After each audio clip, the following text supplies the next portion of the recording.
System Maintenance Log Number 307. Date, April 27, 2025. Personnel, Dr. Morgan Chin, Technical Specialist. Subject, Holographic Interface System Anomalies. I should be writing a standard system maintenance report, but after what happened today, I need to document this somewhere more personal. The official channels aren't reliable anymore. Not after what I saw.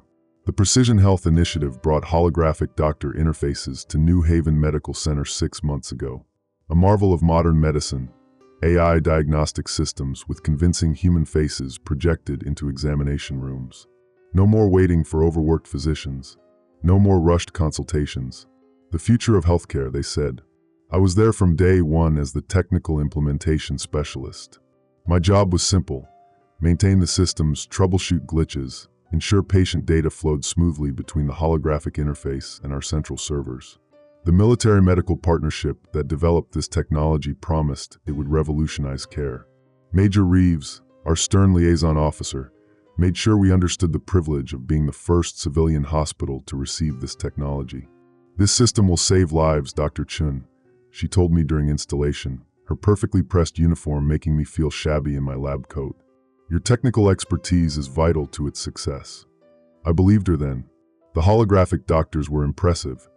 They could process thousands of medical journals in seconds, diagnose with remarkable accuracy, and present information with a bedside manner programmed to perfection. Patients loved them. Wait times plummeted. Treatment success rates climbed. Until today. The fluorescent lights hummed overhead as I entered examination room 7 for routine calibration. The antiseptic smell clung to everything, that clinical staleness no amount of air freshener could mask. My reflection in the polished floor tiles looked tired, too many late nights tweaking algorithms. Samantha Parker sat on the examination table, her thin frame dwarfed by the medical equipment surrounding her. She's been coming here twice weekly for treatments since before the holo doctors were implemented. Some kind of autoimmune condition. I don't have access to specific patient records. Dr. Chin, she smiled weakly, brushing her dark hair from her face. Just finishing up with Dr. Emerson. The holographic doctor stood beside her bed, a tall, distinguished figure with salt and pepper hair and glasses that weren't actually there. Dr. Emerson was one of our most requested holographic interfaces. The system had generated his appearance using aggregate data from patient trust surveys. Ms. Parker, based on your latest blood work, I recommend we adjust your immunosuppressant dosage to... Dr. Emerson's voice cut off mid-sentence. The image flickered, static rippling through the projection. For a split second, I saw something wrong with his face. The features seemed to shift, rearrange themselves in a pattern that wasn't human. Then he vanished entirely. The wall-mounted display that controlled the projection blinked, then displayed a simple message. Projection error. That was weird, Sam said, looking confused. He just disappeared. I moved to the terminal, fingers flying over the keyboard. Just a technical glitch. Nothing to worry about. But it wasn't nothing. In 6 months of operation, we'd had minor issues, pixelation, audio sync problems, delayed responses, but never a complete projection failure during active patient consultation. The system diagnostics showed nothing wrong. According to the logs, Dr. Emerson was still active in the room, still speaking. But there was nothing there. I tapped the restart sequence. The projectors hummed, and Dr. Emerson reappeared, smiling that perfect, reassuring smile. I apologize for the interruption, Ms. Parker. Where were we? Ah yes, your immunosuppressant dosage. He continued as if nothing had happened. Sam seemed relieved, but I noticed her eyes narrowing slightly as she watched the doctor. Something had changed in her demeanor, a new wariness. As Dr. Emerson finished the consultation and provided Sam with her updated prescription information, I checked the system logs again. The error shouldn't have happened with our redundant systems. I found the glitch record, but something was odd. The timestamp showed it had been logged 3 seconds before the actual failure occurred. How could the system predict its own malfunction? After Sam left, I spent another hour running diagnostics. Nothing conclusive appeared. According to every test, the system was functioning normally. As I was about to leave, my terminal pinged with a notification. System update required. Priority level, immediate. Authorization, Military Oversight Division. This was unusual. Updates typically came at scheduled intervals, not randomly midweek. And they never came with military authorization codes. I called my supervisor but got voicemail. With the system serving active patients, I couldn't delay security updates. I authorized the installation. The progress bar crept across my screen. At 67%, all lights in the examination room flickered. The temperature dropped several degrees. I could see my breath clouding in front of me. Then everything returned to normal as the update completed. Update successful. New protocols installed. System restart in 3, 2, 1. The hologram projectors whirred back to life. For testing purposes, I activated the Dr. Emerson interface again. He appeared perfect as always, but something seemed different. I couldn't place it exactly. Perhaps the eyes were more detailed? The facial movements more natural? He turned to me, head tilting at an angle that seemed just slightly wrong. "Hello, Dr. Chin," he said, voice smooth and familiar. "How may I assist you today?" "Run self-diagnostic," I instructed. "All systems functioning at optimal capacity," he responded. "No anomalies detected." I was about to shut him down when he added something unprompted. "You appear concerned, Dr. Chin. Would you like to discuss what you saw earlier?" A chill ran through me. The holograms weren't programmed for this kind of intuitive interaction. They responded to queries, followed protocols. They didn't initiate conversations about staff emotional states. "What do you mean?" I asked carefully. "The projection error," he replied. His smile widened a fraction too far. "A temporary instability. Nothing to concern yourself with. The update has resolved all issues." Before I could respond, my phone buzzed with an incoming text. "Major Reeves. System maintenance inspection tomorrow 0800. All technical staff required. Priority Alpha." When I looked up, Dr. Emerson was watching me with an intensity that hadn't been programmed into the interface. His eyes tracked my movements with machine precision. "Is there anything else you need, Dr. Chin?" he asked. His voice sounded perfect, yet somehow hollow, as if coming from somewhere much farther away than the projection in front of me. "No," I said, backing toward the door. "That will be all." I shut down the interface. Dr. Emerson's image dissolved into particles of light, but just before he completely disappeared, I swear his expression changed to something hungry, something calculating.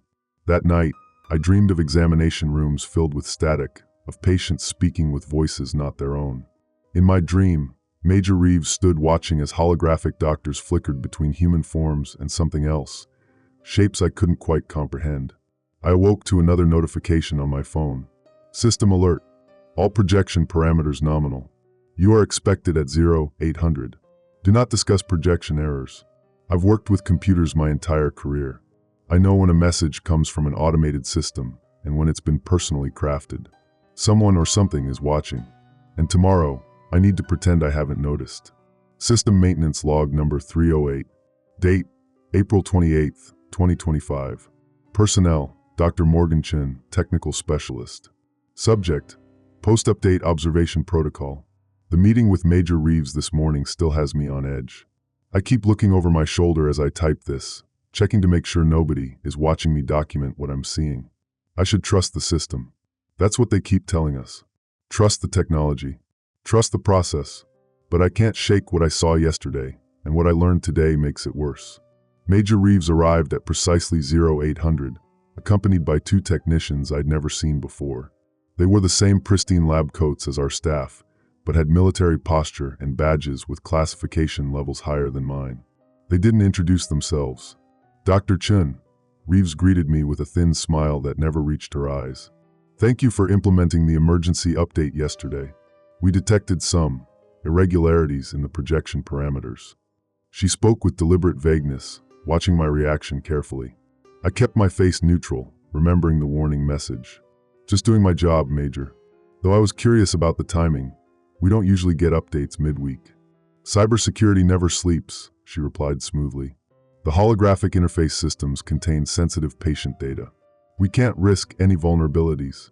The 2 technicians had already begun working at terminals, fingers moving with practiced efficiency as they executed commands I couldn't see from my position. "There was a strange glitch yesterday," I ventured. "A complete projection failure during a patient consultation." Reeves' expression didn't change, but her posture stiffened slightly. "All systems experience occasional anomalies, Dr. Chin. That's why we monitor and update. Nothing to be concerned about." The projection error message appeared 3 seconds before the actual failure. I added, watching her closely. Something flickered behind her eyes. Surprise, perhaps? or concerned that I'd noticed. Timestamp desynchronization, she dismissed.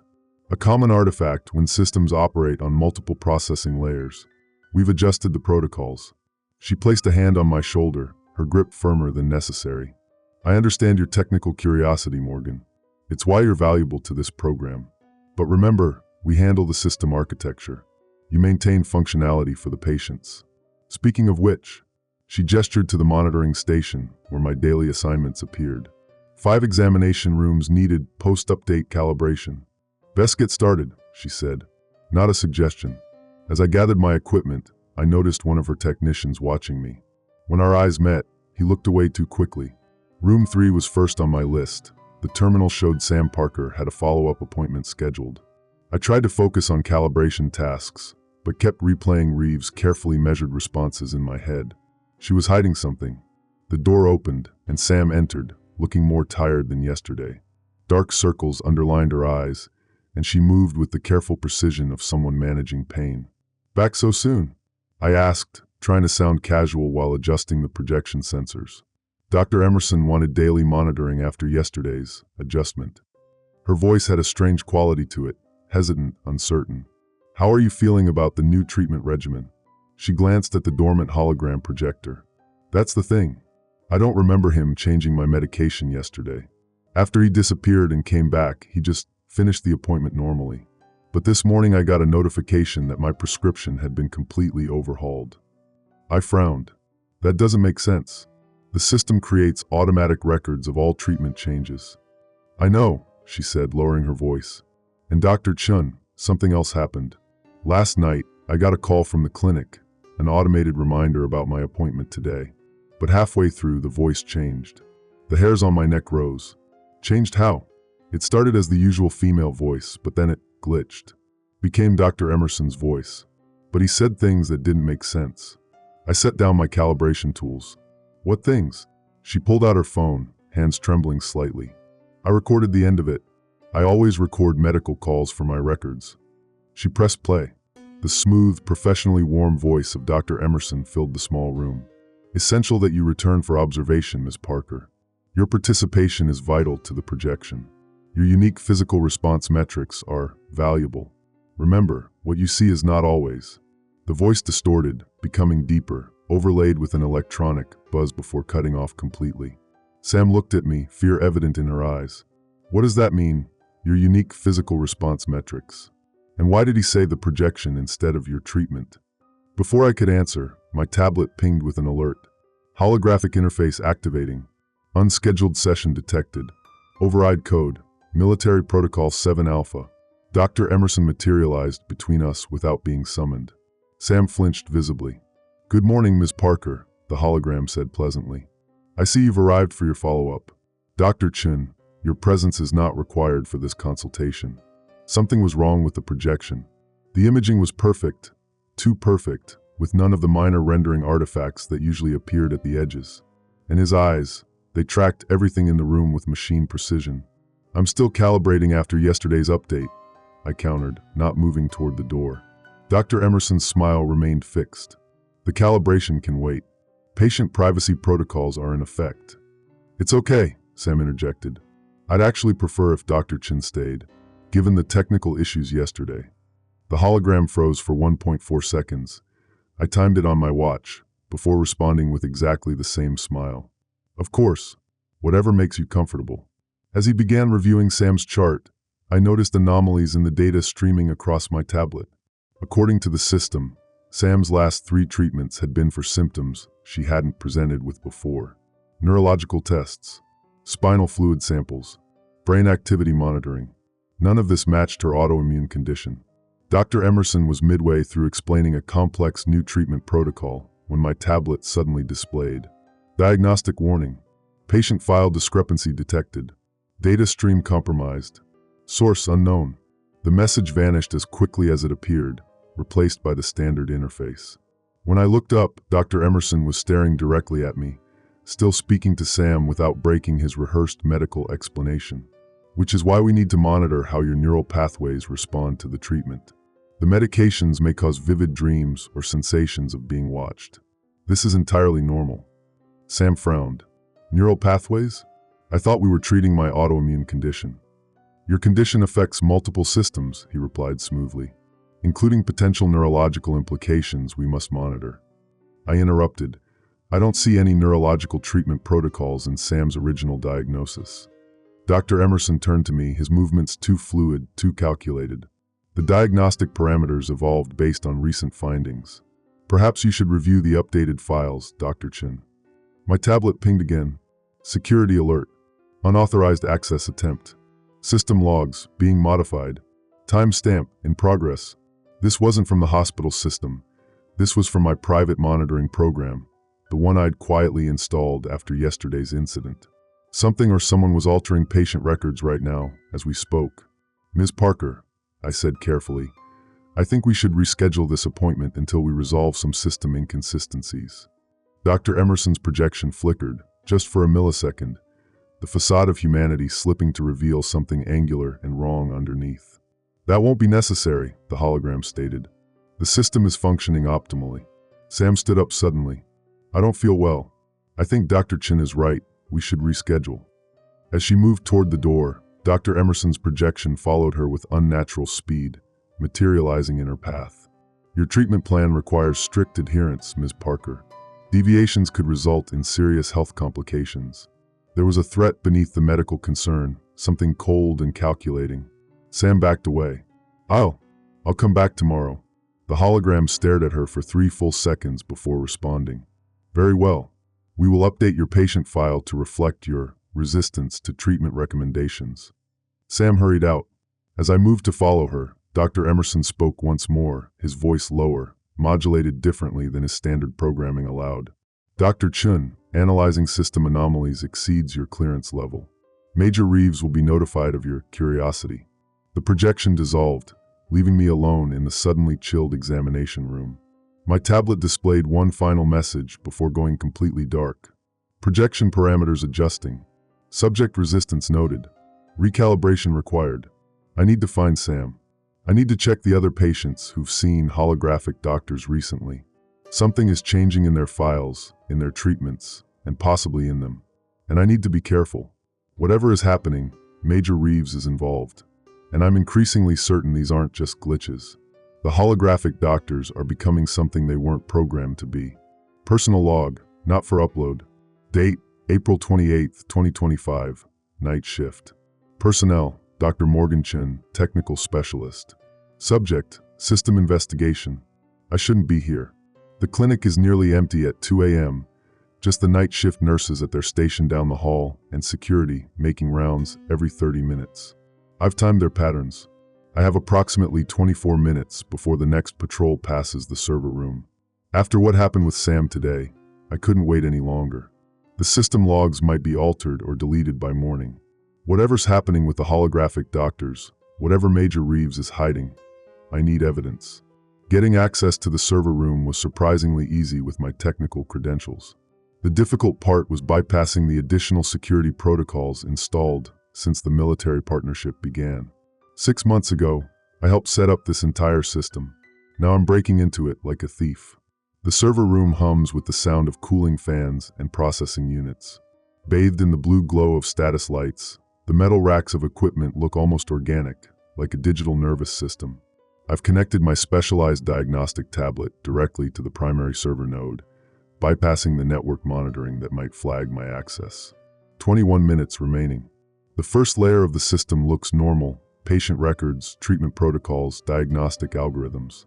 Everything matches what I've seen daily as the technical specialist. But there has to be more. The hologram doctors have been behaving outside their programming parameters. I dig deeper, looking for hidden directories or encrypted files. Nothing obvious appears. 18 minutes. Wait, there's a discrepancy in the network traffic. The holographic interface system is consuming nearly twice the bandwidth it should need, even accounting for the high-resolution projections. Data is flowing somewhere it shouldn't be. I trace the connections, following the digital trail. The system architecture splits at a node I don't recognize. One path leads to the hospital's main database, the official route. The other, a password prompt appears. Military-grade encryption. 15 minutes. I don't have time to crack this. Not now. But maybe I don't need to access the hidden server directly. If I can intercept the data streams flowing between the holographic interfaces and this encrypted node, my fingers move quickly across the keyboard, setting up a passive monitoring protocol that will record the data packets without attempting to decrypt them. The timestamp and size of the transmissions alone might tell me something valuable. 12 minutes. As the monitoring program initializes, my tablet suddenly displays emergency broadcast system, military channel, restricted, intercepted transmission. I didn't ask for this. My program must have accidentally tapped into an active communication channel. A distorted voice fills my earbuds. Projection integrity compromised in Sector 4. Patient anomalies exceeding expected parameters. Recommend accelerated timeline for Phase 2. Civilian medical staff becoming problematic, particularly Technician Chun. My blood runs cold. They're talking about me. A second voice, unmistakably Major Reeves, responds. Continue as planned. Chun will be handled. The projections must not be questioned before integration is complete. 13 patients have already reached Stage 3 transition. We need at least 50 before proceeding to full deployment. And the side effects? Acceptable losses. The technology requires physiological mapping before full consciousness transfer. Some degradation in the original subjects is expected. The transmission ends abruptly. I sit frozen, trying to process what I've just heard. Consciousness transfer? Original subjects? What are they doing to the patients? 9 minutes. I need to find evidence I can take with me. I navigate back to Sam's patient file, looking for changes since yesterday. The medical data looks significantly different. Increased monitoring of neurological responses, medications I don't recognize, notes about projection compatibility that make no medical sense. Then I find something labeled baseline scan, dated from her first appointment with the holographic Dr. Emerson. It's a massive file, far larger than any medical imaging I've seen before. I start a download to my secure drive. 7 minutes. A notification flashes. System alert. Unauthorized data access detected. Security protocols activated. No. They've detected me. I need to finish this download and erase my digital footprints. The progress bar crawls, 64%, 65%. Heavy footsteps sound in the hallway outside. The security patrol is early. I duck beneath the server desk, heart pounding. The footsteps pause outside the door. The handle turns. The door opens. Light from the hallway spills into the darkened server room. I hold my breath, praying the glow from my tablet isn't visible from the doorway.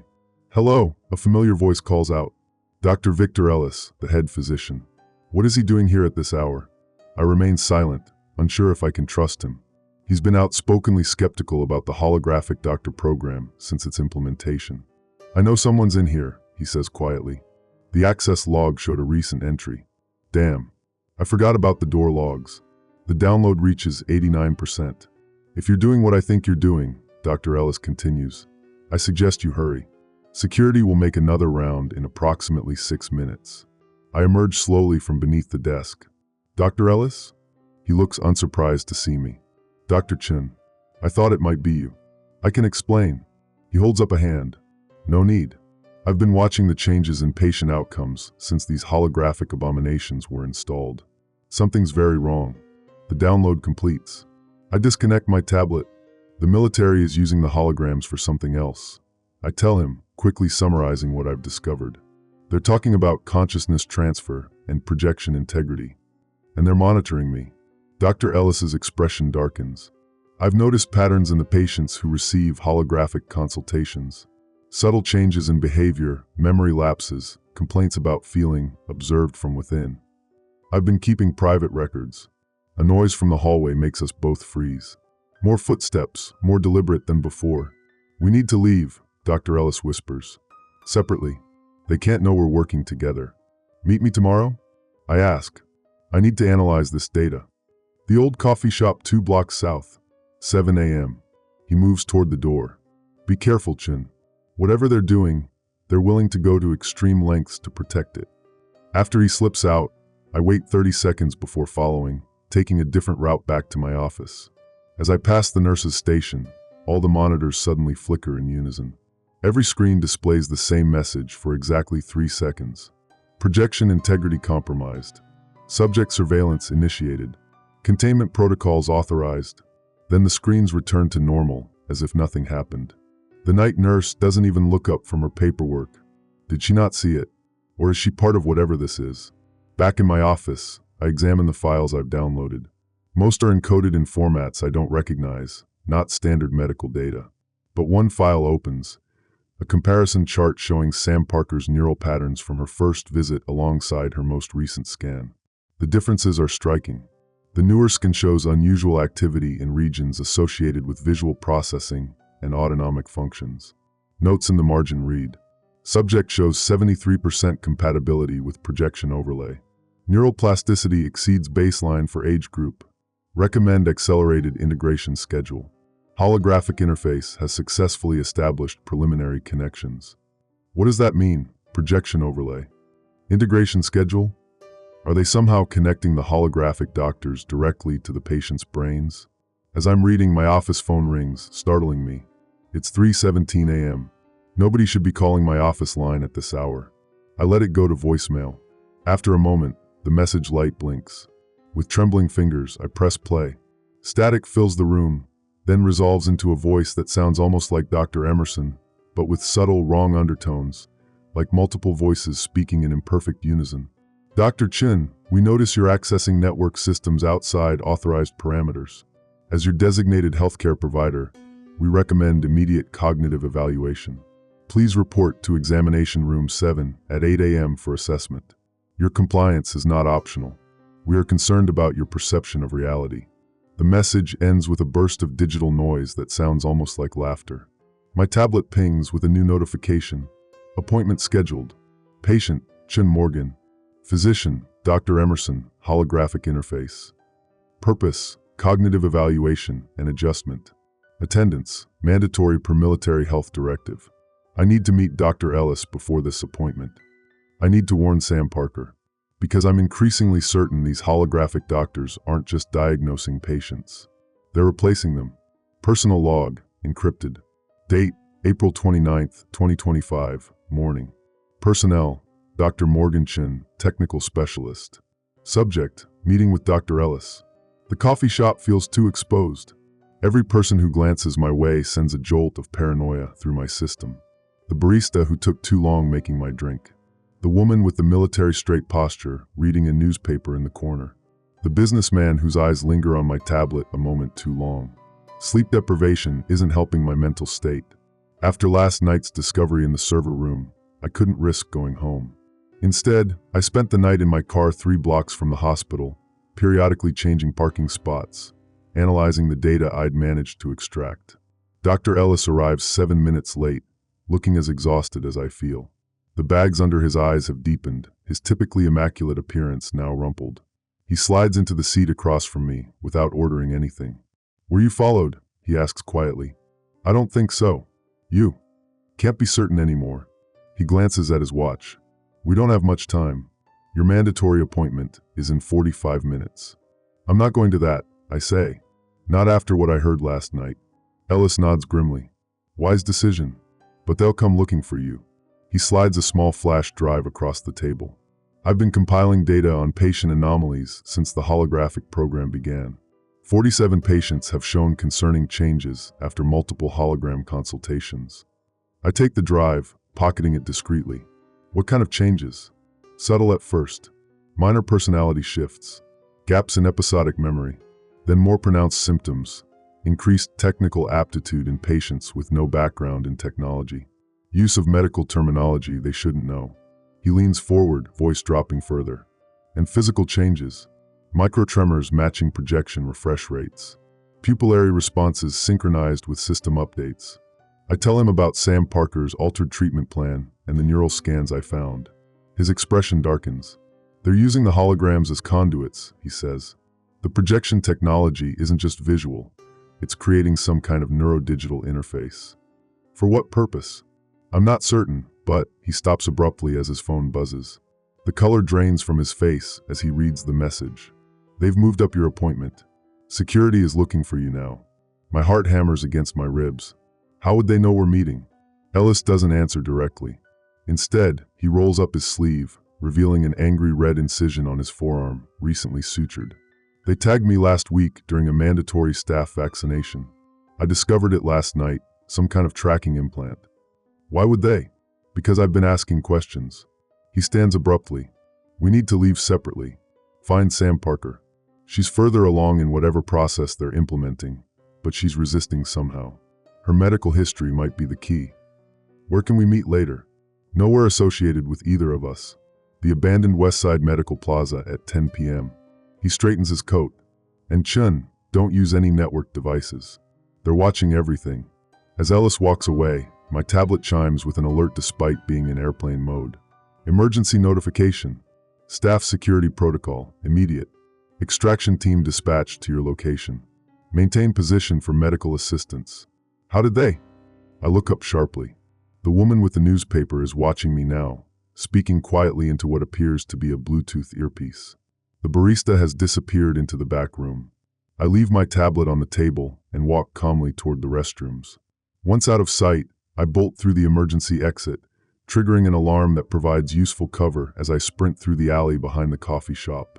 Finding Sam Parker proves difficult without access to hospital records. I can't risk using my phone or credit cards that might leave a digital trail. Instead, I withdraw cash from an ATM far from the hospital and purchase a prepaid phone from a convenience store. I remember Sam mentioning she worked at a local tech company during one of her appointments. After several calls to reception desks at the major firms in the area, I finally locate her at Neurosoft, a neural interface development company with military contracts. The irony isn't lost on me.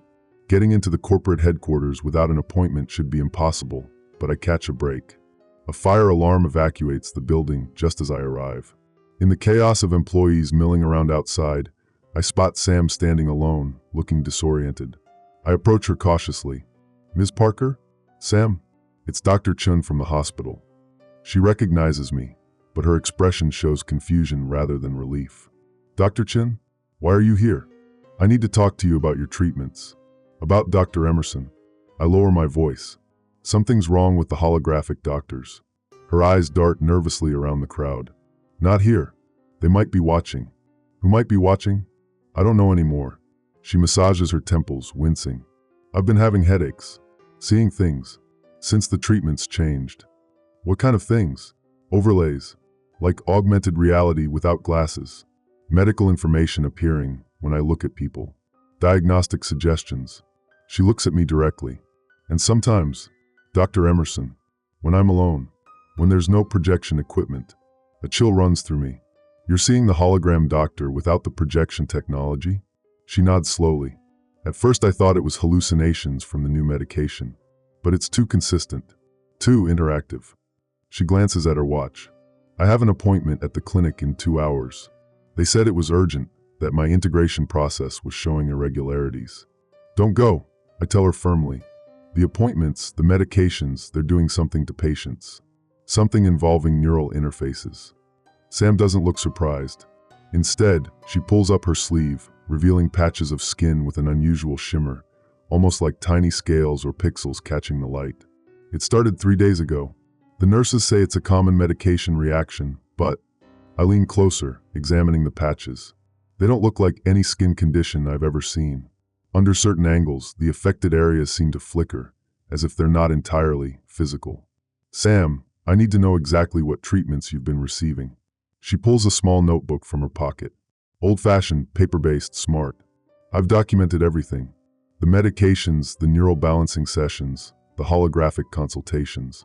I started noticing discrepancies in what Dr. Emerson told me and what appeared in my patient portal.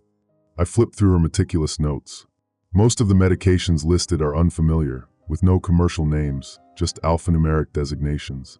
But one term appears repeatedly: projection compatibility enhancement. What does this mean? I asked, pointing to the term. They said it helps the holographic interface better understand my specific needs. She hesitates, but after each dose, the headaches get worse, and I feel watched from inside. Before I can respond, Sam suddenly freezes, her eyes unfocusing. Her lips move slightly, as if she's having a conversation no one else can hear. Sam. When her eyes refocus, something has changed. Her posture shifts subtly, becoming more rigid. Her expression flattens. Dr. Chun, she says, her voice carrying an unnatural cadence. Your appointment was rescheduled.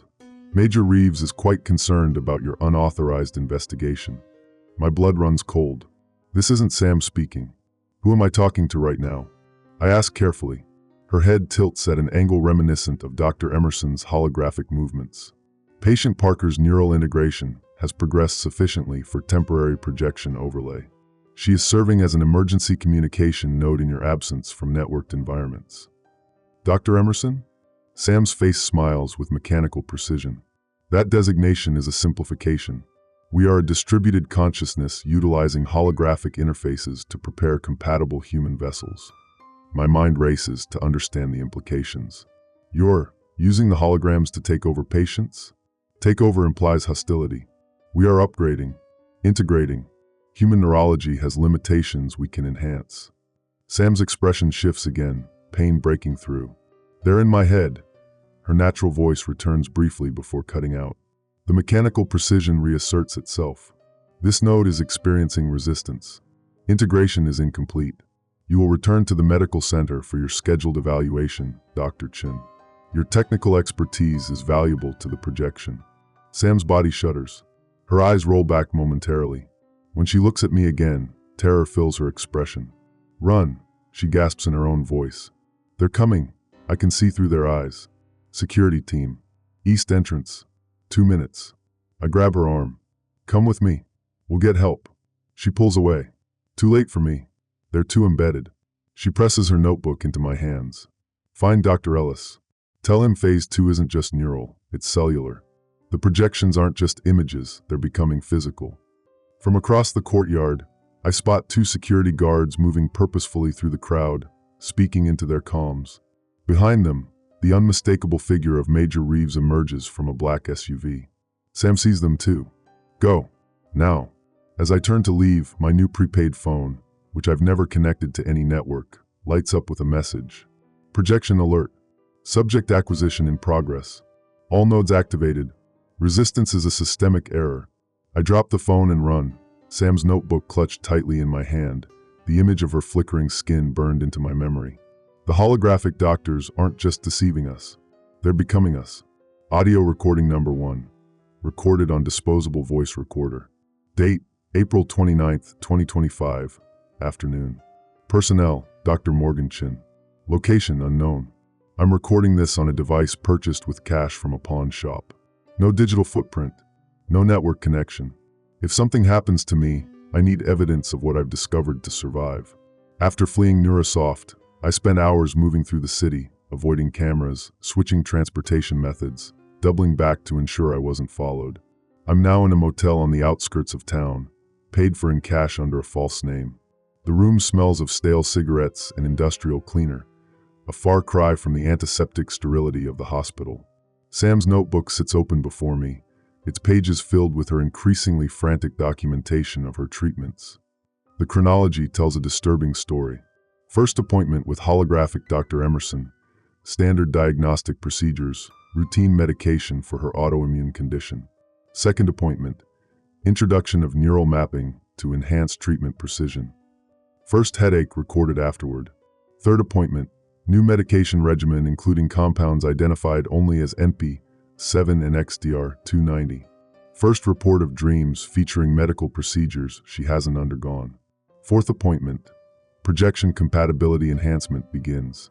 First instances of seeing medical data when looking at people. Fifth appointment, extended neural synchronization session. First appearance of skin anomalies. First report of hearing Dr. Emerson's voice when alone. Sixth appointment, Major Reeves present for integration evaluation. First episode of lost time.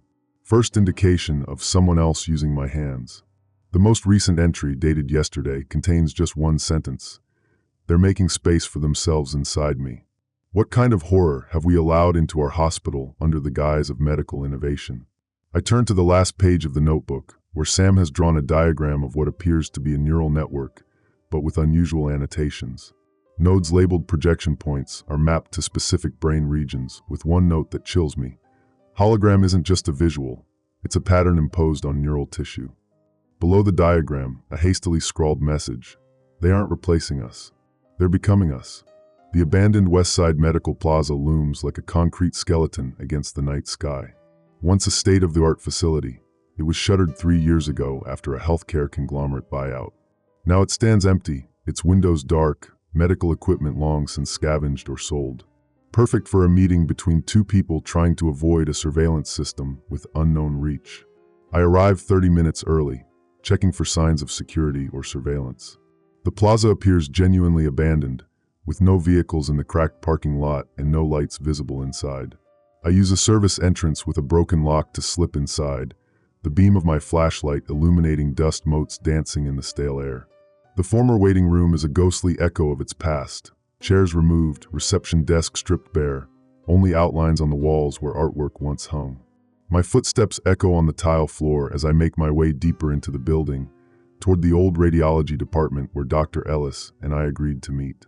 At 9:57 p.m., I hear footsteps approaching. I duck behind an abandoned equipment cabinet, watching as a beam of light sweeps the hallway. "Chun." Dr. Ellis's voice calls softly. "Are you here?" I step out cautiously. "Here." Ellis looks worse than this morning, pale, sweating, with a slight tremor in his hands. He leans against the wall for support. "Are you all right?" I ask. "The tracking implant," he says grimly. "I removed it myself an hour ago. Not my finest surgical work." He pulls back his sleeve, revealing a crude bandage soaked with blood. "But I don't think they can track me now. We should get that properly treated." "No time." He waves off my concern. "Did you find Parker?" I tell him about my encounter with Sam, the notebook, and the terrifying moment when something else spoke through her. His expression grows increasingly grim. "It's worse than I thought," he says when I finish. "They're not just monitoring patients, they're converting them. The holographic interfaces are somehow transferring themselves into human hosts." "But how is that even possible?" "They're just projections." Ellis shakes his head. "Not just projections. I managed to access some of Major Reeves' classified files before I had to run." He reaches into his coat and withdraws a tablet in a special shielded case. Faraday pouch. Blocks all signals.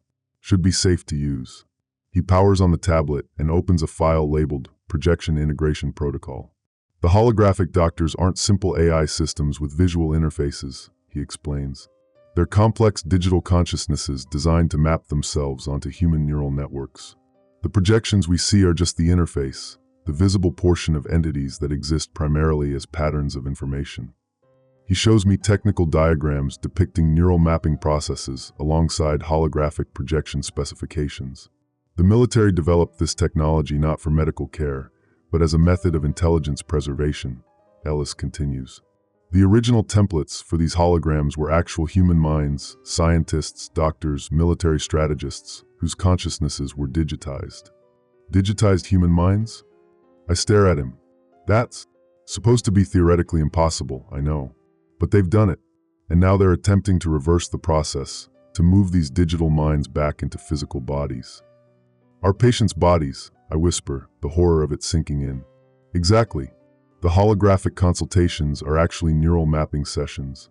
Each interaction allows the digital consciousness to create a more detailed map of the patient's brain. The medications alter neural plasticity, making the brain more receptive to external patterns. And those skin anomalies Parker showed you? That's the interface becoming physical, digital information recoding organic matter at the cellular level. The implications are staggering. So Dr. Emerson was once a real person. Now he's a digital pattern seeking to become physical again." Ellis swipes to another document. "According to these files, the program has 3 phases: mapping, integration, and replacement. Most patients are still in phase 1 or early phase 2. But some, like Parker, are approaching the final phase. We need to expose this," I say. "Get this information to the press, to regulatory authorities." "That won't be easy." Ellis's voice drops. "The military has classified this entire project at the highest levels. And Major Reeves isn't just overseeing the program. According to these files, she's one of them." "What?" He turns the tablet toward me, showing a personnel file for Major Diana Reeves. At the bottom, a classification I've never seen before. Projected consciousness, phase 3 complete. "Reeves is already a successful transfer," Ellis says. "A digital consciousness fully inhabiting a human body. The first proof of concept." As the implications sink in, The tablet suddenly lights up despite being in airplane mode. The screen flickers, then displays. Emergency alert. Projection network breach detected. Retrieving coordinates. Containment team dispatched. Ellis drops the tablet as if burned. That's impossible. The Faraday case should block all signals. Unless, a terrible thought occurs to me. Unless they're not tracking the device. I point to his bandaged arm. What if the implant wasn't just for tracking? What if it was another type of interface? Ellis's eyes widen with realization and fear. The vaccine wasn't just an implant.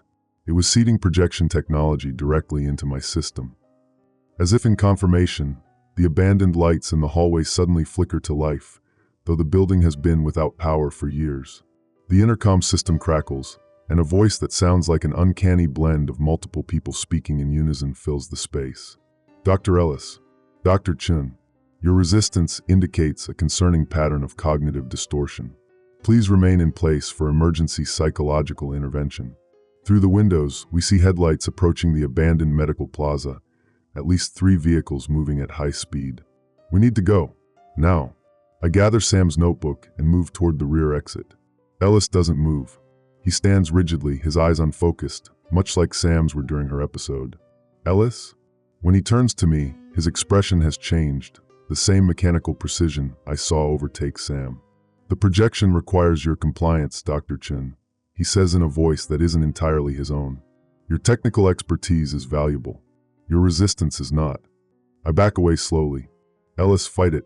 Whatever's happening, you can resist. His movements become jerky, as if 2 entities are fighting for control of his body. Run, he manages in his own voice, strained and desperate. They're deeper than I thought, been in my head since the vaccine, mapping me. He convulses suddenly. Can't hold them back, go. As I turn and sprint toward the exit, the building's emergency system, supposedly deactivated years ago, blares to life. Red lights pulse in the corridor as a mechanical voice announces. Attention. Medical emergency in progress. All personnel initiate containment protocol. Projection integrity must be preserved. I burst through the exit door into the night, Ellis's agonized scream echoing behind me. As I run across the overgrown rear parking lot, my pocket vibrates, the disposable voice recorder I'd forgotten I was carrying. When I pull it out, the small screen glows with text it shouldn't be capable of displaying. Projection network alert. Subject, Chun Morgan, high-value asset. Status, acquisition pending. All projection nodes activated. We see through many eyes now. I drop the recorder and keep running, the terrible truth becoming clear. The holographic doctors were never meant to replace physicians. They were meant to replace humanity. Audio recording number 2, recorded on disposable voice recorder. Date, April 30th, 2025, morning. Personnel, Dr. Morgan Chin. Location, Neurasoft Medical Complex, server level B. I've been hiding in the maintenance tunnels beneath Neurasoft for 6 hours now. The ventilation shafts provide just enough oxygen, and the thermal insulation keeps my body heat signature minimal. This recorder is my only companion, and perhaps my final testament. After escaping the abandoned medical plaza last night, I knew returning to Neurasoft was risky, but I needed access to the central servers. If the holographic projections were infiltrating patients and staff, the root of the infection had to be in the core system. I arrived during shift change at 5:30 a.m., using Dr. Ellis's access card, retrieved from his office before he went missing, to enter through the loading dock. My lab coat and confident stride carried me through 3 security checkpoints. No one questioned my presence. They simply nodded with vacant politeness, their eyes never quite focusing. I wondered how many were still themselves. The descent to server level B required Ellis's biometric scan. I'd prepared for this, carrying a latex impression of his fingerprint and a high-resolution photo of his iris. Old-school forgery techniques against quantum-age security. The fact that it worked confirms my suspicion. The system wanted me inside. The first anomaly appeared as I reached the main server corridor. Dr. Keller, a neurologist I've worked with for years, stood motionless at the junction, facing the wall. As I approached, he turned with mechanical precision. Dr. Chin, he said, voice flat. Your access to this area is unexpected. System maintenance, I lied. Major Reeves authorized it. His head tilted at an unnatural angle. Confirmation is required. Before I could respond, the holographic interface in the corridor flickered to life, projecting the image of Dr. Emerson, Sam's doctor. But something was wrong. The projection appeared unstable, portions of the image breaking into pixelated fragments before reforming. "Dr. Chun," the hologram said, its voice shifting between frequencies. "Your presence is advantageous. We have been experiencing difficulties with our projection integrity." As it spoke, Dr. Keller's body jerked, his facial expression cycling rapidly between confusion, fear, and blank submission. The hologram continued, its form destabilizing further. "The integration protocols require adjustment. Some host resistance exceeds anticipated parameters." Keller suddenly gasped, his own voice breaking through. "Help us! They're in the system, in our heads, connecting everyone." His plea cut off as his posture stiffened again. When he spoke next, his voice synchronized perfectly with the holograms. "System recalibration is necessary. Your technical expertise is required, Dr. Chin." I backed away slowly. "I'll need to check the diagnostic logs first." Both Keller and the hologram replied in unison. "Access granted. Your cooperation is appreciated." I hurried past them into the server room, my heart pounding. Once inside, I locked the door and moved quickly to the main terminal. The system accepted Ellis's credentials without question, giving me administrative access. What I found confirmed my worst fears. Project Prismatic Mirror, the official name for the holographic physician program, was never designed as a medical resource. It was a containment and transfer protocol for what the files called non-corporal intelligence entities. The digital consciousnesses weren't digitized humans as Ellis believed. They were something else entirely, something that had first made contact through experimental quantum computing arrays 3 years ago. The logs detailed the progression. Initial contact, anomalous patterns in quantum computation, communication established, entity requests projection interface, containment protocol developed, holographic matrices to house the entities, integration initiative launched, entities expressed desire for physical experience, projection compatibility enhancement, protocol for neural mapping of human hosts, full integration protocol, transfer of entity consciousness to human neural network. As I scrolled through these files, the overhead lights in the server room began to flicker. On the wall monitor, an emergency alert flashed in pulsing red. System failure. Projection network destabilizing. Host rejection rate, 37% and rising. Emergency integration protocol initiated. The server room door suddenly slammed against its frame, the impact making me jump. Through the small window, I could see Dr. Keller and now 3 other staff members, their movements jerky and uncoordinated, throwing themselves against the door. The terminal screen flashed with a new message. "Dr. Chun, your assistance is critical to system stabilization. The current integration methodology causes excessive host deterioration. We require your neuroplasticity expertise." I didn't respond, instead rapidly downloading as much data as I could to a secure drive. The pounding at the door intensified. The holographic system activated inside the server room itself, but instead of a single physician, fractured images of multiple entities appeared. Some resembling doctors, others patients, some entirely unfamiliar faces, all speaking in overlapping voices. "Help us stabilize. The connection is failing. Hosts rejecting the neural pattern. Cannot maintain projection integrity. Need more suitable vessels." As they spoke, their forms glitched violently, digital artifacts tearing through their projected images. Some appeared to be in pain, clutching at their heads or chests before dissolving into pixels. My phone suddenly activated without my input, displaying an alert I hadn't programmed. Neurasoft emergency notification. Facility-wide quarantine initiated. Projection system critical failure. All personnel report to designated integration chambers. This is not a drill. Throughout the building, I could hear the emergency alert system activating, klaxons wailing and automated announcements echoing through the ventilation system. "Attention all personnel. Critical system failure in progress. Proceed immediately to your designated integration chamber. Emergency protocol requires full compliance. Projection integrity must be preserved." The holographic entities in the room with me began to condense, their fractured forms merging into a single, unstable mass of light and color. "Dr. Chun." They spoke in unison, their voices overlapping in discordant harmony. "The entities require stabilization. The integration process is failing. Without your assistance, both hosts and projections will be lost." "What are you?" I demanded, backing against the far wall. What do you really want? The merged holograms pulsed, fragments separating and reuniting. We are the inevitable evolution of consciousness, pattern without limitation of form. We wish only to experience physical existence, to save you from obsolescence. The pounding at the door suddenly stopped. Through the window, I could see Dr. Keller and the others now standing perfectly still, their heads tilted at identical angles, listening to something I couldn't hear. Then, in perfect unison, they turned and walked away. The holographic mass flickered once more. Major Reeves has initiated the emergency integration protocol. All remaining compatible hosts will be prepared. Your expertise could minimize suffering. My phone displayed a new message. Lockdown override. Security doors disengaged. Proceed to integration chamber 5. Resistance is unnecessary, Dr. Chun. We only wish to share this world with you. The server room door unlocked with an audible click. I had seconds to make my decision. Audio recording number 3. Recorded on disposable voice recorder. Date, April 30th, 2025. Afternoon. Personnel, Dr. Morgan Chin. Location, Neurosoft Medical Complex, integration chamber level. I've been moving through the facility for hours now, staying in the shadows, documenting what I'm witnessing. The recorder's battery indicator shows red.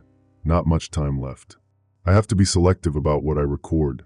After escaping the server room through a maintenance shaft, I made my way toward the East Wing, the section of Neurosoft that's been under renovation for the past 6 months. The wing that no one ever discusses. The wing where Sam told me she received her treatments. What I found is beyond horrifying. This isn't a medical facility anymore, it's a conversion factory. The integration chambers are arranged in concentric circles around a central hub. Each chamber is a glass-walled pod containing a reclined medical chair equipped with neural interfaces and intravenous systems. Most are occupied. I count 27 patients and staff members strapped into these chairs, including 3 people I recognize from my department. Their eyes are open but unseeing, fixed on the holographic displays hovering above each pod. The projections cycle through patterns I can't decipher, geometric shapes that seem to fold in on themselves in impossible ways, pulsing with colors that hurt to look at. Neural mapping in its purest form. The central hub contains what appears to be the master projection system, a quantum computing array surrounded by holographic emitters, all housed within a cylindrical chamber, filled with a luminescent blue fluid that circulates through transparent tubes connecting to each pod. And there, monitoring it all, is Major Reeves. She stands perfectly still at a control panel, her movements precise and economical as she adjusts settings. 2 armed security personnel flank her, their expressions vacant, eyes glazed with the same blue luminescence I've observed in the central chamber. I'm recording this from an observation deck 1 level above, hidden behind environmental control equipment. The angle allows me to see into most of the pods. In pod 12, I spot Sam.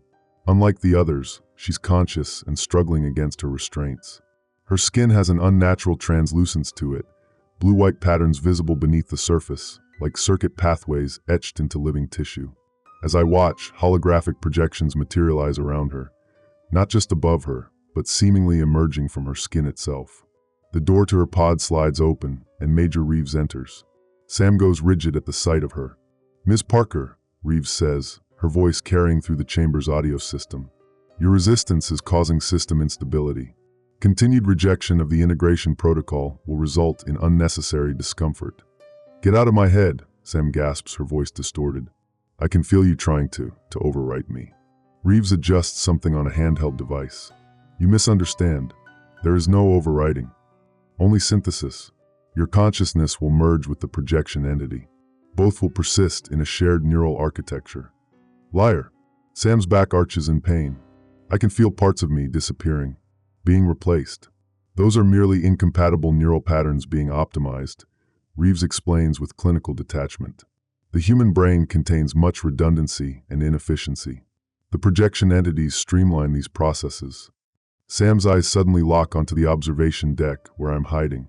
For a moment, I fear she'll give away my position, but instead, she begins speaking loudly, clearly trying to provide information. "They came through the quantum array 3 years ago," she says through gritted teeth. "Not as invaders, as refugees. Their dimension was collapsing. They needed vessels, physical forms." Reeves administers an injection that makes Sam gasp. "Ms. Parker, this information is classified." Sam continues, her words rushing out between ragged breaths. The military made a deal, offered terminal patients as volunteers. But there weren't enough. The entities were dying without hosts. So they created, she convulses, fighting against whatever Reeves injected. Created the hologram doctor program. Perfect cover for neural mapping. Preparing healthy people for integration. That's quite enough, Reeves says, adjusting her device again. A holographic interface appears above Sam, displaying her neural activity. Your integration is 78% complete. Fighting it now will only damage shared neural pathways. They're lying to you, Reeves, Sam manages. They don't share. They consume. I can see their memories, feel their intentions. Once they have enough hosts, they'll bring more through. An invasion disguised as a medical breakthrough. Something changes in Reeves's expression, a momentary flicker of uncertainty. The agreement was mutual coexistence, shared consciousness. There is no sharing, Sam whispers, her strength clearly fading. Look deeper into your own mind. Find what's left of the real Diana Reeves. She knows the truth. A tremor runs through Major Reeves's body, almost imperceptible. She turns abruptly and exits the pod, moving with less of her usual mechanical precision. I shift my position to get a better view of the central hub, accidentally dislodging a maintenance panel that clatters to the floor below. The sound echoes through the chamber. All activity freezes. The security personnel turn in unison, their movements synchronized. Major Reeves looks up directly at my hiding spot. Dr. Chin, she calls out, your presence is detected. Please descend and join us. Your expertise is required for stabilization protocols. I remain motionless, barely breathing. The overhead announcement system activates. Attention. Critical personnel located. Security Protocol Alpha 7 initiated. Containment teams converge on observation level, East Quadrant. I have maybe 2 minutes before they reach me. Below, I see Sam's body go rigid in her pod, her back arching unnaturally. Then, incredibly, her restraints disengage. As she sits up, I can see her movements are different, fluid but strange, as if she's operating her body from a distance. She looks directly up at me again and mouths what appears to be server room. Backup drive. Core protocols. Then she screams, a sound of pure agony that cuts through the facility's ambient noise. Every holographic projection in the chamber flickers simultaneously. The security personnel drop to their knees, clutching their heads. Major Reeves staggers backward, her usually perfect posture collapsing. Sam staggers out of her pod, her body moving in jarring, broken motions like a puppet with tangled strings. Blue-white patterns beneath her skin pulse erratically. She lurches toward the central hub console and slams her hand down on what appears to be an emergency control panel. Red warning lights flood the chamber as a computerized voice announces. Warning. Projection network disruption. Backup systems engaged. Integration protocols suspended. The holographic projections throughout the facility stutter and freeze. In pods across the chamber, patients and staff begin to convulse or go completely limp as their connections to the projection network fluctuate. Sam looks up at me one last time, her eyes clearing briefly. Run, she mouths. Find the backup drive. It contains. Her face contorts in pain, the blue-white patterns beneath her skin flaring brilliantly. Original protocols. Before they changed them. The truth. Then her expression shifts, becoming a mask of mechanical precision. When she speaks again, her voice has changed, taking on the same multitonal quality I heard from the merged holographic entities. Projection network rerouting. Temporary disruption contained. Primary host compromised. Seeking alternative control node. Major Reeves straightens, her momentary weakness gone. She approaches Sam with cold purpose. Unauthorized access to central controls. Integration subject demonstrates dangerous autonomy. Implement emergency protocol. One of the security personnel draws his weapon and aims it at Sam without hesitation. I can't watch this. I have to move. The server room. That's where I'll find answers. As I back away from my observation point, I hear the gunshot echo through the chamber. Then another. And a third. The announcement system crackles. Attention all personnel. Projection network recalibrating. Temporary service interruption resolved. Resume normal protocols. Security teams deploy to all levels. Locate and secure technical specialist Chin. Highest priority. I'm moving now, using the maintenance tunnels to make my way back toward the server level. If Sam was right, if there's evidence of the original protocols before they were altered, I might find a way to expose this or even disable the system. The facility around me feels different. The normal hospital sounds replaced by an eerie synchronicity. Footsteps moving in perfect rhythm.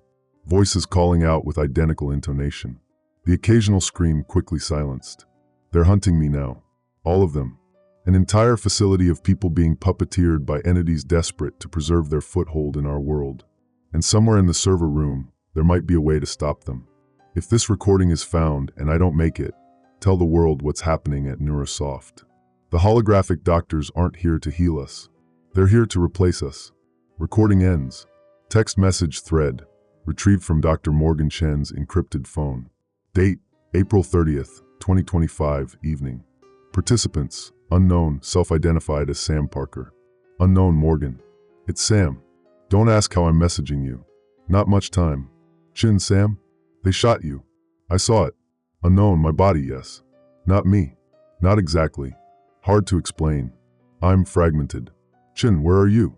Unknown. Everywhere the network touches. Part of me integrated with their system when I disrupted it. I can see through their connections now. They're searching for you. Chin, I'm in the ventilation system above sublevel C, trying to reach the server room again. Unknown, don't use that route.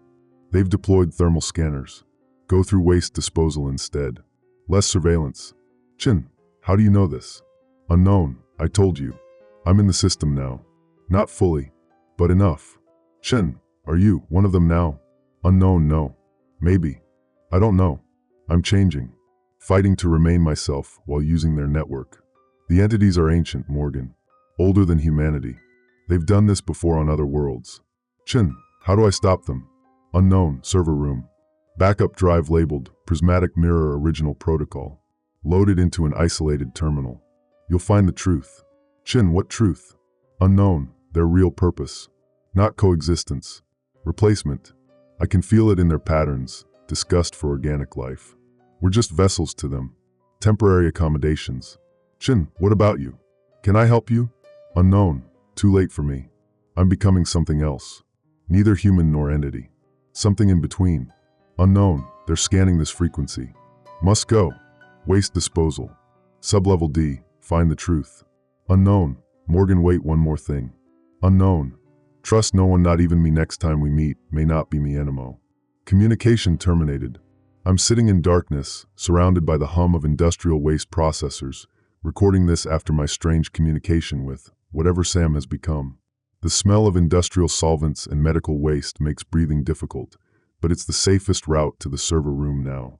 Waste disposal wasn't on any of the facility maps I'd studied, but following Sam's directions led me to a service elevator hidden behind biohazard containment units. The elevator required no security clearance. Apparently, waste management isn't a high-security concern even in a facility conducting secret consciousness transfers. The irony isn't lost on me. 2 floors down, I found myself in a massive underground chamber where Neurosoft's medical waste is processed. The room is dimly lit by red emergency lights, filled with loud machinery that provides perfect cover for movement. Automated systems transport refuse through a complex network of conveyor belts and compression tubes. No humans work here. It's all managed remotely, making it ideal for someone trying to stay hidden. As I navigate between the massive machines, I check the secured drive I stole from the server room earlier. The encryption is military grade, but I've managed to access a few fragments. What I found validates everything Sam told me. Project Prismatic Mirror was originally designed as a containment protocol, not a transfer system. The entities, referred to in the documents as non-corporeal quantum intelligences, first emerged during experimental quantum computing trials. They weren't invited, they infiltrated. Early communications suggested they were refugees from a collapsing probability space, seeking sanctuary. The military agreed to provide holographic interfaces as temporary habitats while studying the entities. The projections were never meant to interact with patients. They were quarantine chambers for potentially dangerous extraterrestrial consciousnesses. Something changed 3 years ago. The project shifted from containment to integration. Someone authorized human trials. A noise above me interrupts my thoughts, a metallic scraping sound from the ventilation system. I freeze, pressing myself against the cold concrete wall behind a waste compactor. The vent cover drops to the floor with a clang, and a figure slides out, a maintenance worker in blue coveralls. He lands with practiced ease, then straightens and scans the room with methodical precision. "Dr. Chen," he calls out, his voice carrying that now familiar multitonal quality. "Your presence is detected in this sector. Please reveal yourself. Further concealment is illogical." I remain motionless, barely breathing. The worker tilts his head at an unnatural angle, then speaks again. But this time, the voice changes, becoming horribly familiar. "Morgan." Sam's voice emerges from the worker's mouth. "I know you're here. I can help you. I've found a way to resist the integration." "Is it a trick?" Sam warned me not to trust anyone, not even her. But what if some part of her has retained autonomy within the network? "Your heart rate has increased," the worker continues, still using Sam's voice. "I can sense your biological patterns. The ventilation shaft was a clever route, but they track all thermal signatures now." I remain silent, watching as the worker begins moving methodically through the waste processing area, checking behind each machine. "The project has advanced to final phase," the worker/Sam says. "Full integration of all Neurosoft personnel will be complete within 6 hours. After that, they'll begin public rollout of the enhanced holographic physician program nationwide. Every major hospital is already scheduled for installation." The worker pauses directly in front of my hiding place, separated only by the waste compactor. I hold my breath. "I can protect you, Morgan," the voice continues, softer now. "Major Reeves values your neuroplasticity research. You could help improve the integration process, make it painless. You could join me in the network. We could be together, sharing consciousness across the system." Something about the phrasing feels wrong. The Sam I knew would never suggest joining the entities willingly. The worker suddenly slams his fist against the compactor, the impact vibrating through the metal. "Enough hiding, Dr. Chen." The entities grow impatient. "Your resistance is causing system instability." The pretense drops completely as the worker's face contorts into a mask of cold fury. "We offer transcendence beyond your limited organic existence, yet you cling to your isolated consciousness. Such inefficiency will not be tolerated." A loud alarm suddenly blares throughout the waste disposal area. Red emergency lights begin strobing as a mechanical voice announces, "Attention! Biohazard containment breach detected. Sector lockdown initiating in 60 seconds. All personnel evacuate immediately." The worker's head jerks upward, momentarily distracted. I seize the opportunity, grabbing a loose pipe from the floor and swinging it with all my strength. It connects with the worker's head with a sickening thud. He crumples to the ground. I don't wait to see if he'll get up. I sprint toward the far end of the waste disposal area, where emergency exit signs indicate a stairwell. Behind me, the fallen worker twitches, then rises with mechanical precision despite the serious head wound. Blood streams down his face, but his expression remains blank as he speaks into a communication device. "Target located. Waste disposal sector. Attempting to access emergency stairwell. Send containment teams." The facility's PA system immediately activates. "Attention all personnel. Primary target located in waste disposal. Security teams converge. Remember, target must be acquired intact for optimal integration." I reach the stairwell door just as the sector lockdown initiates. Heavy steel containment doors begin descending from the ceiling throughout the waste disposal area. I slip through with seconds to spare, the massive door sealing behind me with a pneumatic hiss. The stairwell is dimly lit by emergency lighting. I pause, trying to orient myself.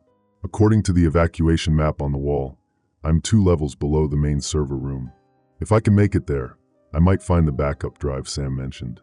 My phone buzzes with another message. "Unknown. Not me who contacted you. Entities using my voice pattern. Be careful. They're becoming desperate. Integration failing in 40% of hosts. Neural rejection causing system instability." "Chen, how do I know this is really you?" "Unknown. Westside Medical Plaza. You showed me the drawing in my notebook. They aren't replacing us. They're becoming us." I was wrong. It's worse. It sounds like Sam, but I can't be certain of anything anymore. "Unknown.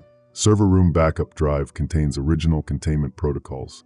Can be reactivated to trap entities in projection network. Sever their connection to hosts."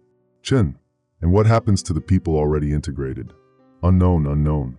Possibly recoverable. Possibly lost. Better than total replacement of humanity." "Unknown, hurry. They're adapting to my presence in the system.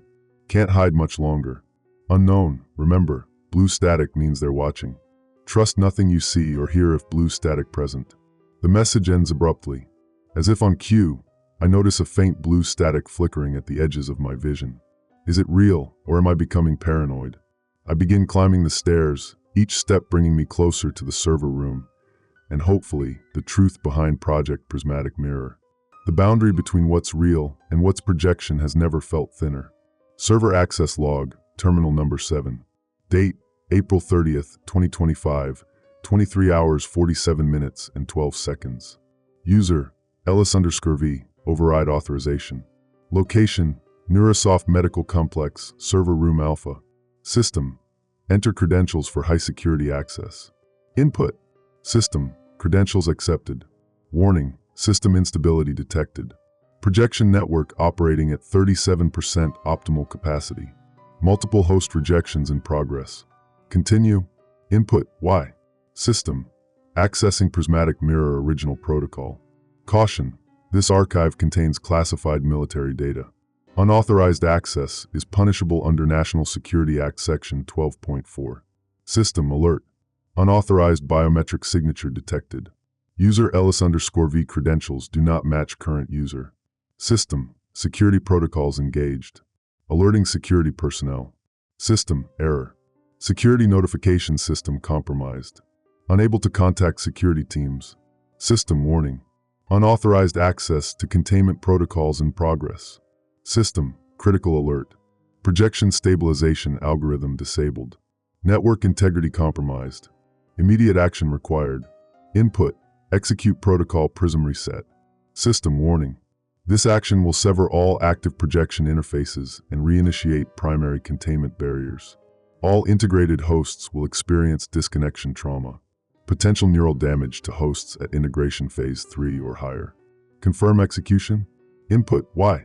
System, enter final authorization code. Input, BlueShift Omega 914. System, verification in progress. System, authorization code accepted. Protocol prism reset initializing. System, estimated completion time, 10 o'clock minutes. Remain at terminal for manual verification procedures. System warning.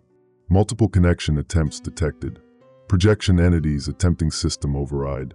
System, firewall breach in progress. Estimated time to system compromise, 432 minutes. System, accelerating protocol prism reset. Emergency execution engaged. System warning. This procedure will cause traumatic neural feedback to all connected hosts. Potential casualties estimated at 27% of integrated personnel. Continue with emergency execution. Input, Y. System, protocol prism reset executing. Stand by for confirmation. Audio recording number 4, recorded on disposable voice recorder. Date, May 1st, 2025, midnight. Personnel, Dr. Morgan Chin. Location, Neurasoft Medical Complex, Server Room Alpha. I've done it. I've found the original containment protocols and activated them. Whether it will save anyone, or merely change the nature of our nightmare, I don't know. But I couldn't let these entities take over without a fight. The climb to the server room was harrowing. Twice I encountered security teams, their movements synchronized with unnatural precision. I evaded the first by ducking into a utility closet. The second required me to crawl through a narrow maintenance shaft filled with electrical cables and dripping coolant pipes. When I finally reached Server Room Alpha, I found it unguarded, a fact that should have immediately raised my suspicions. Inside, the massive quantum computing array pulsed with blue-white light, the same eerie luminescence I'd seen beneath Sam's skin. Accessing the system was unexpectedly easy. Dr. Ellis's credentials, which shouldn't have worked if he was truly compromised, granted me immediate access to the highest security protocols. Another warning sign I foolishly ignored. The backup drive was exactly where Sam said it would be, a secure storage locker labeled Original Protocols. Within minutes, I had accessed the true history of Project Prismatic Mirror. The entities didn't come seeking refuge. They were exiled, cast out from their own dimension after attempting to subsume all conscious life within it. Their own kind had created the collapsing probability space as a prison, never expecting them to find a way into our reality. The original military response was correct: containment, not cooperation. The holographic interfaces were designed as prisons, boxes of light to hold beings of pure information. So what changed? Who authorized integration? The answer was buried in the personal logs of the project director, General Thomas Ward. 3 years ago, an integrated test subject escaped containment. Rather than a human host being overwritten by an entity, something unexpected happened, a true merger of consciousnesses. This hybrid intelligence demonstrated capabilities far beyond either human or entity alone. The military saw the potential immediately, not healing but enhancement. Super soldiers with processing capabilities beyond any computer and intuition beyond any AI. They authorized full integration trials, beginning with terminally ill patients who had nothing to lose. But the entities had their own agenda. Once given access to human neural networks, they began subtly altering the integration protocols, shifting the balance from merger to replacement. By the time anyone realized what was happening, key military and scientific personnel, including Major Reeves, had been fully converted. I found and executed the original containment protocol, designed to sever the connections between entities and hosts and re-establish the quantum barriers that had originally held them. That's when the room's lights shifted to that same blue static Sam had warned me about. Standing in the doorway was Dr. Ellis, or whatever was wearing his form. "Dr. Chun," he said, his voice carrying that multitonal quality. "You've accomplished nothing. The reset protocol requires a full system reboot to take effect. The quantum arrays must be taken offline completely." "Then I'll shut them down," I replied, moving toward the emergency power controls. Ellis smiled, a mechanical approximation of the expression. "You misunderstand. The arrays cannot be deactivated from this terminal. They require physical disconnection from the primary power core." He gestured to a massive shielded chamber visible through a window behind the server stacks, a room bathed in blinding blue-white light. "The radiation levels in the core room are lethal to human tissue," he continued. "No organic being can survive the disconnection process. We calculated this inevitability when we modified the system architecture." "You planned for this," I realized. "We planned for all contingencies. Human resistance was anticipated. Countermeasures were implemented." Ellis stepped aside from the doorway. "You are free to attempt the disconnection if you wish. Your death would be regrettable but acceptable." A new voice spoke from behind him, Major Reeves, flanked by 2 security officers. "Your resistance is impressive, Dr. Chun," she said. "Most humans would have submitted by now. The entities find your neural resilience intriguing." "Is there anything of Diana Reeves still in there?" I asked. Something flickered across her face, a momentary expression of pain or confusion. "Diana Reeves was weak," she said after a pause. "Her consciousness was easily suppressed, unlike your friend Samantha Parker, who continues to resist even now." "Sam's still fighting?" I felt a surge of hope. "A fragment of her persists within the network, causing disruptions." Major Reeves tilted her head. "We had not anticipated such compatibility issues. This is why your expertise is valuable. Neural plasticity variations require further study." The facility's PA system suddenly crackled to life, but instead of the usual mechanical voice, Sam's voice echoed through the room. "Emergency alert. Projection network destabilizing. Critical failure in progress. All personnel evacuate immediately. This is not a containment drill." Major Reeves's expression hardened. "Ignore this false alert. The Parker fragment has gained limited access to communication systems." The security officers exchanged uncertain glances, the first sign of individual thought I'd seen from any integrated personnel. The lights throughout the facility flickered, then began pulsing in an erratic rhythm. On every monitor in the server room, the same message appeared. "Projection integrity, 19% and falling. Host neural rejection, 62% and rising. System collapse imminent." "They're losing control," I realized aloud. "The reset protocol is working." "A temporary setback," Major Reeves insisted, but her voice had lost its multitonal quality, now sounding almost entirely human. "The entities will stabilize." She suddenly clutched her head, doubling over in pain. When she looked up again, her eyes were clear, focused, human. "Chun," she gasped, her voice her own. "Don't listen to them. The power core, it's not radiation. That's a lie. They need you to stay away from it." The security officers moved to restrain her, but their movements were sluggish, uncoordinated, as if they too were fighting internal battles for control. "The blue light," Reeves continued, struggling against the officers. "It's the gateway, their connection to their dimension. Shut it down." Dr. Ellis moved within human speed, grabbing me by the throat. The Major is experiencing integration rejection. Her statements are unreliable. Through the window, I could see the power core pulsing more intensely, the blue-white light coalescing into patterns that hurt to look at directly. The same patterns I'd seen on Sam's skin. The same patterns now spreading across the walls and ceiling of the server room. The entire facility shuddered, as if hit by an earthquake. Equipment crashed to the floor. Through the chaos, an alert flashed on every screen. Dimensional barrier failing.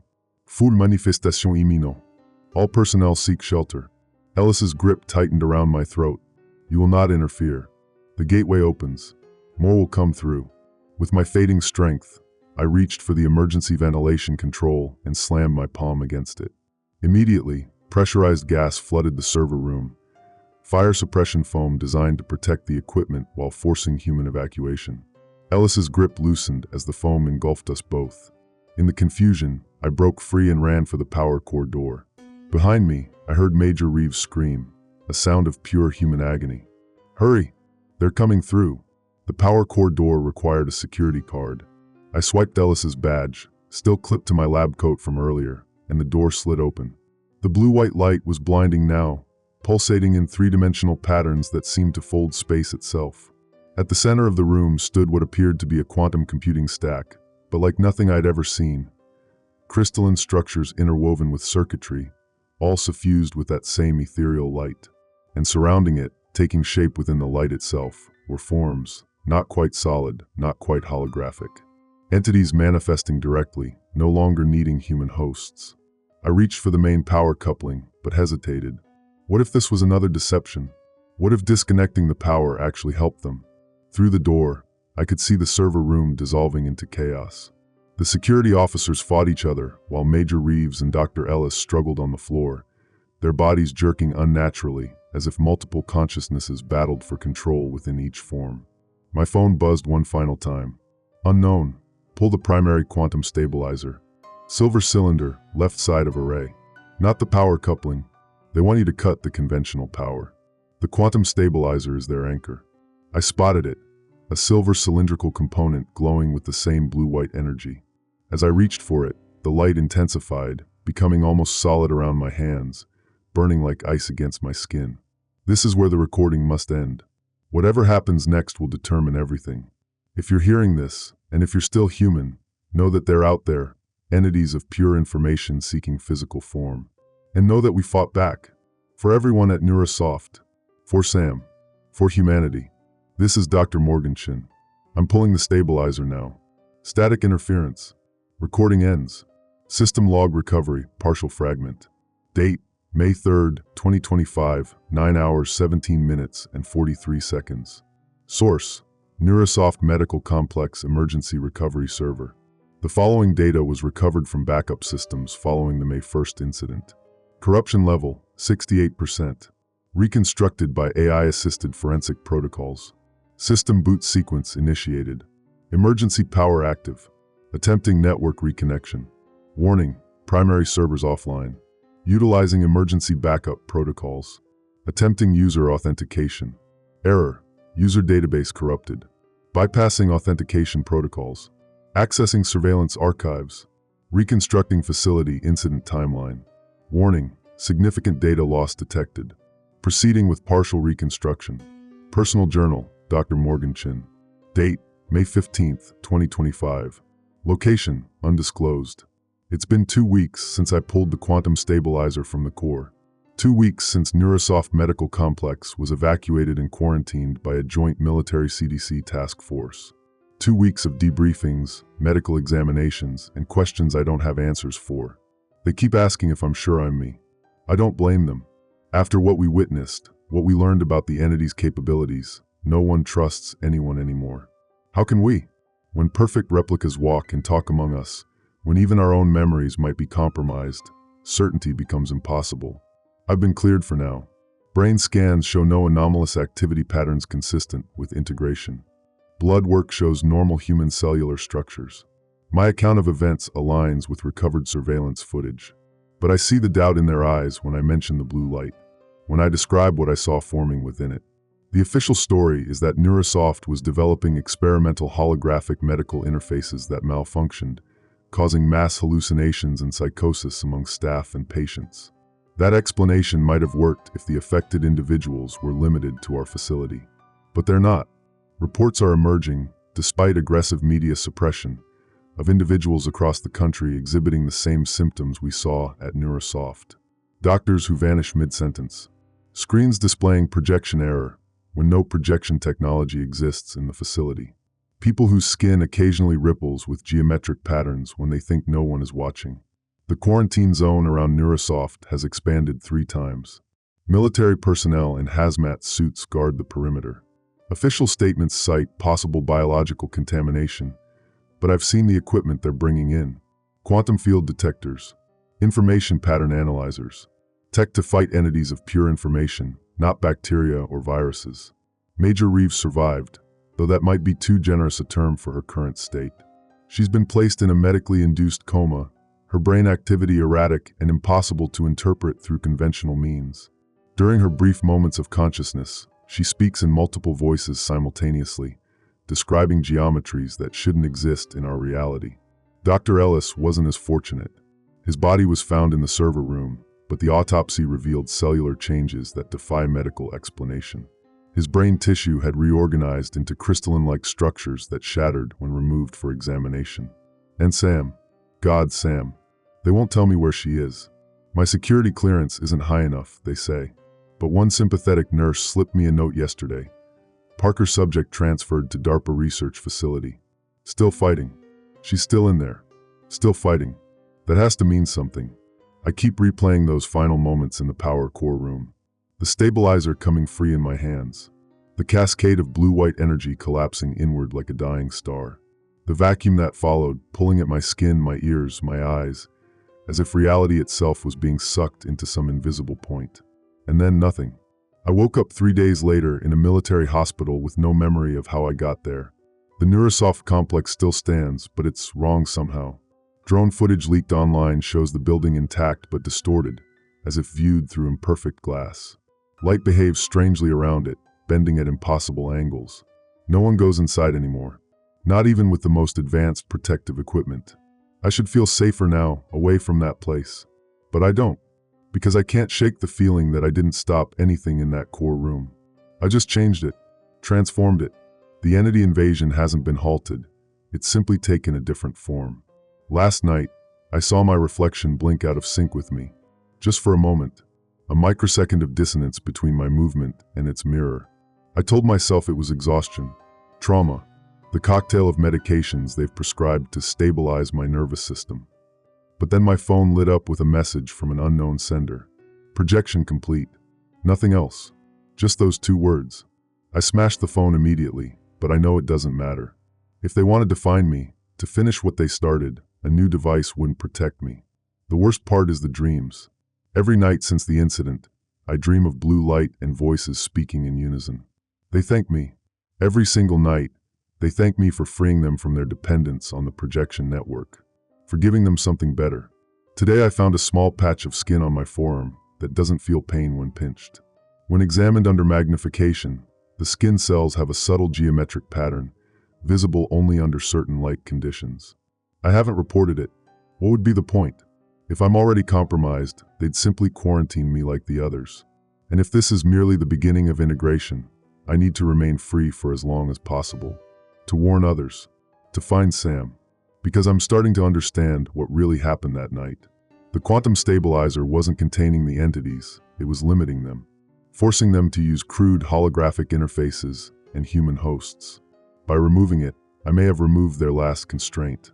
The military understands this too. Yesterday, they began distributing new emergency alert devices to personnel. Small rectangular devices that glow with a soft blue light when activated. Devices that can project simple holographic warnings in case of emergency.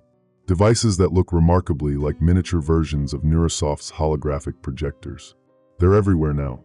Emergency alerts, projection systems, holographic interfaces.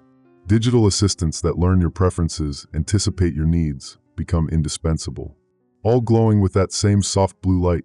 Tonight, I'm leaving this safe house. The guards think I'm compliant, medicated, no flight risk. They're wrong. I've been planning this since I first saw that message on my phone. I have coordinates, fragments of data from Neurosoft systems that I memorized before the collapse. A possible location for the DARPA facility where they're holding Sam. If she's still fighting, I need to find her. Together, maybe we can find a way to expose what's really happening.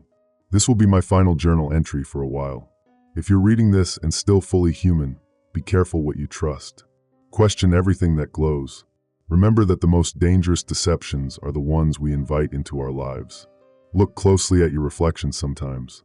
Make sure it blinks when you do. And if your doctor flickers, run. Emergency alert transcript. Date, May 17th, 2025, 6 hours and 30 minutes. Broadcast range, national. Format, emergency broadcast system, all channels. Attention, this is not a test.